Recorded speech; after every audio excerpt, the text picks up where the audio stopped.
Today's Inagala Venkatram read these political headlines. Please subscribe my YouTube channel. Warangal జిల్లా చాలా సేఫ్గా పీస్ఫుల్గా ఉంది. అనవసరంగా మీరు మీ లబ్ధి కోసము ఒకరిద్దరు బీజేపీ లీడర్లు, చిన్న చోటమోట లీడర్లు, మీ టీఆర్ఎస్ మాజీ ప్రెసిడెంట్లు, మాజీ కార్పొరేటర్లు వాళ్ళందరూ కలుసుకొని ఇక్కడ దీన్ని కాంగ్రెస్ గవర్నమెంట్ని బదనాం చేయడానికి ఇక్కడ పూనుకున్నారు. మీరు ఆల్రెడీ మనం భద్రకాళి డీసిల్టింగ్ చేసినప్పుడు ఏదైతే కమిటీ ఫామ్ చేసినామో, డిస్ట్రిక్ట్ కమిటీ ఫామ్ చేసినామో, దాంట్లో మినిట్స్లో కూడా క్లియర్గా రికార్డ్ చేసి ఉన్నది. తోవేటప్పుడు కానీ ఏదైనా విగ్రహాలు దొరికితే ఫస్ట్ ఇన్ఫర్మేషన్ పోలీస్కి ఇవ్వాలి, ఆర్కియాలజీ డిపార్ట్మెంట్కి ఇవ్వాలి, కలెక్టర్ గారికి ఇవ్వాలని చెప్పి దాంట్లో క్లియర్గా రాసి ఉన్నది. దాంట్లో ఆర్కియాలజీ కూడా మెంబర్. దాంట్లో సో మీరు ప్రజాస్వామ్యంలో ఉండి ఒక 4 సార్లు ఎమ్మెల్యే ఉండి మీరు విగ్రహం దొరికిందని తెలిస్తే మీరు ఫస్ట్ మీరు ఏం చేయాలి? పోలీసు వాళ్ళకి ఫోన్ చేయాలి, దాన్ని కాపాడమని చెప్పాలి. ఒకవేళ హెరిటేజ్ విగ్రహం అయితే. ఇదే మరి యాదవ్ రెడ్డి గారు 8 ఏళ్ల కింద భద్రకాళిలో విగ్రహాలు దొరికినప్పుడు దగ్గరుండి పూజలు చేసి తీసుకుపోయి మ్యూజియంలో పెట్టినరా లేదా మీరు అడగండి అని. సో మళ్ళీ ఇప్పుడు ఈ విగ్రహం ఏడా దొరికింది మీకు? మీరు హెరిటేజ్ విగ్రహం అన్నారు కదా, దొరికితే భద్రకాళిలో దొరకాలి కదా, లేకపోతే ఇక్కడ దొరుకుతుందన్నారు కదా. ఇక్కడ దొరుకుతుందంటే మీకు నేను విజువల్స్ ఇస్తా. 2011, 2023, 2025 ఇక్కడ మట్టి ఏమన్నా ఉందా? ఏదైనా డీసిల్టింగ్ చేసినామా? ఇవన్నీ రాళ్ళు కొట్టున్నాయి. ఇక్కడ విగ్రహం ఏంటో దొరుకుతుంది రాళ్ళ. సరే ఓకే, విగ్రహమే దొరికింది అనుకో, మళ్ళీ నువ్వు 10 ఏళ్ళు ఎమ్మెల్యే ఉన్నావు కదా. సరే మా ప్రభుత్వం మొన్న వచ్చింది, మా ప్రభుత్వం మీద చాలా మాటలు మాట్లాడుతున్నావు. ఇన్ని రోజులు ఉట్టి ఊకున్నాను, ఏ మేరబాని చేయలే. ఇక్కడ గుడ్డిమాల అడ్డి దెబ్బలు ఎవరు గెలవలే. ఇక్కడ ప్రజలు గెలిపిస్తే గెలిచిండ్రు. నువ్వు గుర్తుపెట్టుకోది. నువ్వు చేసిన అక్రమాలకు నిన్ను ఓడగొట్టింది. ఇక్కడ ప్రజావాణి ప్రోగ్రాం పెడితే ఒకరోజు మొత్తం నీకు సరిపోతుంది. నువ్వు చేసిన భూ కబ్జాలు, మీ టీఆర్ఎస్ చేసిన భూ కబ్జాలకు అది కూడా జల్లి వస్తుంది ప్రోగ్రామ్. సో ఈ ఫోటోలు మీకు ఇస్తా, మీరు గూగుల్లో సెర్చ్ చేసుకోండి. మేము చేసినవి కావు, శాటిలైట్ ఇమేజెస్ ఇవి. మరి దీంట్లో ఎక్కడైనా చూపించండి, ఎక్కడైనా ఉందేమో. ఉట్టిగా టీవీ ఛానల్ ఉంది కానీ చెప్పి పిచ్చిగా మాట్లాడి సోషల్ మీడియా గలీజ్ మాటలు తిడితే 4 రీళ్ళు వైరల్ అయితే పాపులారిటీ వస్తుంది అనుకోకు. నువ్వు ప్రజలు గమనిస్తున్నారు. ఇక్కడ నేను ప్రజలు కూడా చెప్తున్నా, మీరు జాగ్రత్తగా ఉండండి. ఎక్కడైనా ఓపెన్ ల్యాండ్ ఉంటే ఇట్లాంటి విగ్రహాలు ఇంకా 20-30 ఉన్నాయంట. అన్ని తెచ్చి మీ దాంట్లో పెట్టి అన్ని గుడ్లు మొదలు పెడతారు. మేము కూడా భక్తులమే. మా గవర్నమెంట్ వచ్చినాక దాదాపుగా 1000 కోట్లు మొత్తం మీకు లిస్ట్ ఇస్తా. ఇప్పుడు 1000 కోట్లు ఎండోమెంట్స్కి వెళ్ళి ఎన్ని గుడ్లకు ఎక్కడెక్కడ ఇచ్చినామో మొత్తం మీకు ఇస్తా. దీని మీద చర్చ కూడా సిద్ధం. మేము భద్రకాళి ఆడవీధిలోకి ఇచ్చి 30 కోట్లు మేము ఎస్డిఎఫ్కి వెళ్ళి. నువ్వేం చేసినావు? నువ్వు ఒకవేళ నువ్వు భద్రకాళి అమ్మని నమ్ముతావు కదా, నేను కూడా గుడికి వస్తా, నువ్వు కూడా రా.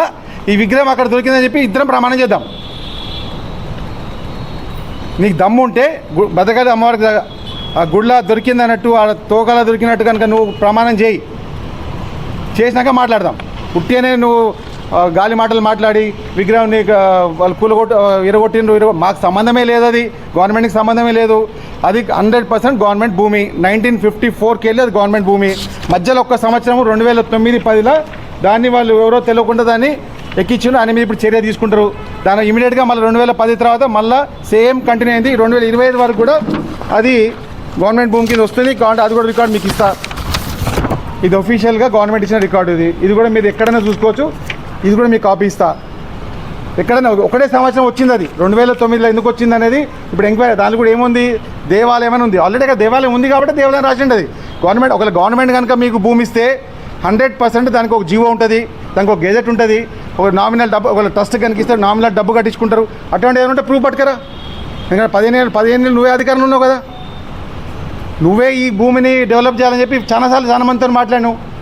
మేమేం చేసినాము? మా గవర్నమెంట్ వచ్చినాక ఎక్కడ గవర్నమెంట్ భూమి ఉన్నా కూడా కాపాడడానికి మేము అందరం కూడా దాన్ని ఐడెంటిఫై చేసుకొని షీట్లు కొట్టించి భద్రకాళి సిల్ట్ వచ్చేదాన్ని తీసుకుపోయి దాన్ని నింపి లెవెల్ చేసి పబ్లిక్ పర్పస్కి వాడడానికి మేము ప్రయత్నం చేస్తుంటే ఇక్కడ కబ్జా చేసిండ్రు, అమ్ముకుంటున్నారు. ఎందుకు గాలి మాటలు మాట్లాడుతున్నావు? ఆల్రెడీ కేసు బుక్ అయింది, ఎంక్వైరీ అయితే 100%. మేము చేసిన తప్ప ఏమన్నా? ఇప్పుడు 579 సర్వే నెంబర్ ఉంది దీన్దయాల్ నగర్లో. అది మొత్తం గుంతలు ఉండేది. మొత్తం నింపించి నీట్గా చేసి పార్క్ చేస్తున్నాం. అక్కడ పబ్లిక్ పర్పసే కదా. మేమేమో ప్రభుత్వ భూములు కావడానికి మేము ప్రయత్నం చేస్తుంటే ఇక్కడ నువ్వు వచ్చి డ్రామాలు ఆడుకుంటా ఇంకొక 20-30 విగ్రహాలు రెడీ చేసుకొని రోజుకో ఎక్కడ ఖాళీ చేయకుండా గ్రాఫ్ లేస్తలే చెప్పి కేటీఆర్ అన్నట్టు ఉన్నాడు. సర్వే చేస్తే తాను తగ్గినది కదా అని. ఇక్కడ ఎమ్మెల్యే వేస్ట్ గారు నారాయణ రెడ్డి గారు 24/7 ప్రజలకు అందుబాటులో ఉంటుండ్రు. ప్రజలకు సేవ చేసుకుంటే ఇక్కడ ఉన్నారు. మా ప్రభుత్వము ఉన్నదే ప్రజాప్రభుత్వము. అందరం కూడా అదే పని చేస్తున్నాము. మేము కూడా చైర్మన్గా ఎట్లా పనిచేస్తున్నాం మీకు తెలుసు. మా గవర్నమెంట్ వచ్చినాక దాదాపు 225 ఎకరాలు పట్టేదారులు తీసుకొచ్చి కుడాకి ఇచ్చిండ్రు. మీరైతే సేఫ్, మాకు ఈ కబ్జాదారులు ఈ భూ కబ్జాదారులతో వద్దని చెప్పి వాళ్ళు లేఅవుట్ డెవలప్మెంట్ కోసం మా దగ్గరికి వస్తుండ్రు. మేము అట్లా మంచి ఇమేజ్ బిల్డ్ చేసుకొని ప్రభుత్వం మంచి ఇమేజ్ చేస్తుంటే మీరు ఇట్లా చిల్లర వేషాలు చేసుకుంటే ఎందుకు బదనాం చేస్తుండ్రు? మీకు ధైర్యం దమ్ముంటే నువ్వు భద్రకాలమ్మని నమ్మితే నువ్వు రా, ఎక్కడ దొరికింది విగ్రహం చూపి. తోకాల దొరికితే హెరిటేజ్ విగ్రహం అంటే చాలా ఛాలెంజ్ చేస్తాను నేను. మళ్ళీ ఇదే మర్యాద రేటింగ్ తీసుకొని రా. 8 ఏళ్ళ కింద నీకు అక్కడ భద్రకాల దగ్గర రీసెర్చ్ చేసినప్పుడు విగ్రహాలు దొరికితే తీసుకుపోయి మ్యూజియంలో పెట్టినావు లేదని అడుగు. నువ్వు ప్రజాప్రతినిధిగా చేసినావు కాబట్టి నీ ఫస్ట్ కర్తవ్యం, నీకు ఇన్ఫర్మేషన్ రాగానే నువ్వు పోలీస్ ఆఫీసర్కో లేకపోతే కలెక్టర్ గారికో ఫోన్ చేయాలి. నువ్వు నీ ఎంత తీసుకొచ్చి ఒక విగ్రహం చేయించుకొచ్చి రాజస్థాన్కి వెళ్ళి చేయించినావు, రాజస్థాన్కి ఎంత డబ్బులు కొట్టినావు, ఏ రోజు వచ్చింది, ఏ లారీ నెంబర్లు వచ్చింది, మొత్తం ఇన్ఫర్మేషన్ మా దగ్గర ఉంది.